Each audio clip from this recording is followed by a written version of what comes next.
السلام عليكم ورحمة الله وبركاته. ازيكم حبايبي؟ عاملين ايه؟ يا رب تكونوا بخير. انتوا عارفين بقى خلاص الشتاء دخل واحنا هنحتاج بقى حاجات كده تدفينا.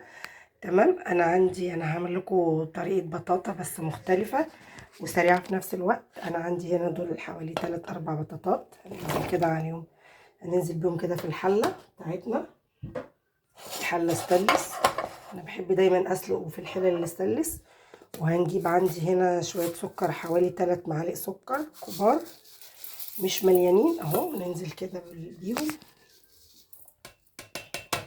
تمام. وعندي هنا ده لبن، اللبن بقى بس مش دلوقتي خالص، في الاخر هوريكم هنعمل ايه، بس بعد لما تستوي البطاطا بتاعتنا. وعندي ده مج صغير كده، مج الا ربع ميه، هننزله كده على البطاطا، هنرفعها بقى كده على النار. بصوا انا عندي هنا اهو البطاطا بتاعتنا رفعناها على النار. انا هقلبها بقى بمعلقه كده، اقلبها كويس عشان السكر. بعد كده مش هنقلب تاني، واغطي عليها بقى تستوي وتتكرمل مع بعضيها خالص. هي كده كده بتنزل السكر، البطاطا دي مش مسكره قوي بس برضو بتنزل ايه يعني نسبه سكر. وهغطيها بقى واسيبها بقى تستوي معانا. وبعد لما تستوي هوريكم بقى هنعمل ايه في اللبن، هنحط اللبن ازاي عليها. بس هنسيبها بس كده وهنغطيها بقى.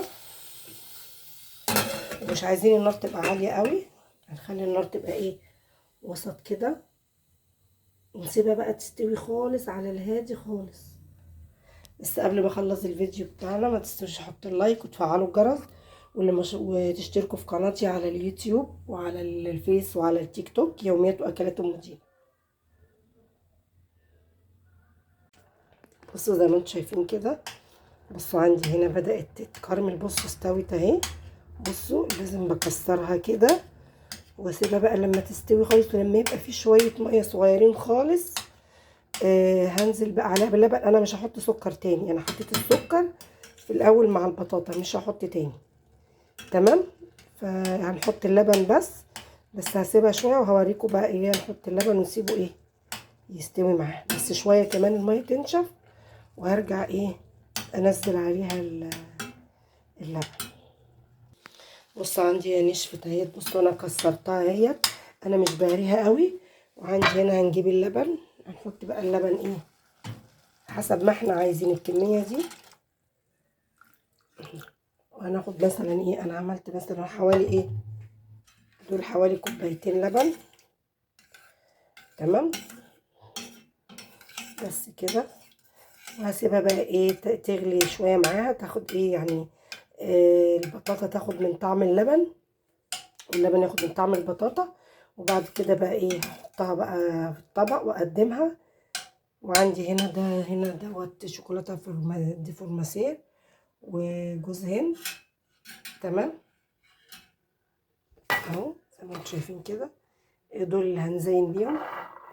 بس هسيبها بس كده ايه تاخد لها غلوه كده كمان مع اللبن وهنقفل عليها.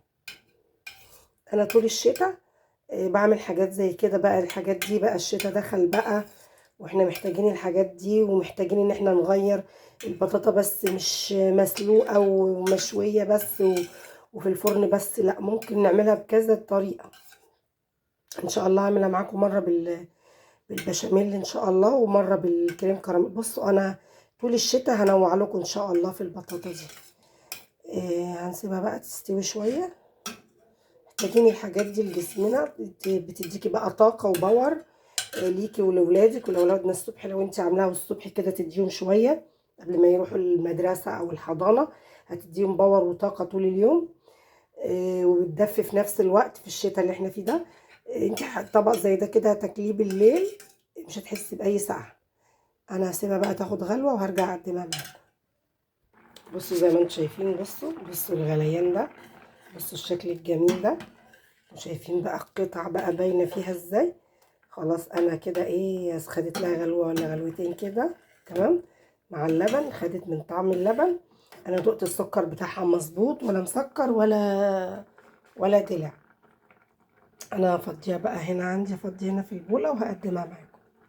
شايفين الشكل والجمال بتاعنا والريحه، مش قادره اقول لكم عامله ايه. احنا بقى هنزينها بقى، عايزين بقى نحط بقى جوز هند، فورماسير، اي حاجة عندكم انتوا عايزين تزينوا بيها هنزين بيها اهو زي ما انتوا شايفين كده. هنزين الفورماسير وجوز الهند. وده كان الفيديو بتاعنا. يا رب يعجبكم، حاجة خفيفة وسريعة وما بتاخدش وقت. زي ما وريتكم كده بتتسلق وبنقشرها ونغسلها كويس وبتتسلق وهتتكرمل مع السكر. وبعد كده بننزل عليها باللبن لما بنكسرها خالص لحد لما المية تنشف، يبقى فيها مية بسيطة خالص، وننزل عليها بكوبايتين لبن. انت حسب بقى الكمية اللي انت عايزاها، حسب الكمية اللي انت عايزاها وبتحطيها. تمام. بس وبعد كده ايه بنقفل عليها بقى ونقدمها بقى في الطبق كده، وبتتاكل سخنة كده بتدفي. يا رب الفيديو يعجبكم، متنسوش تحطوا اللايك وتفعلوا الجرس عشان يوصلكوا كل يوم. والسلام عليكم ورحمة الله وبركاته.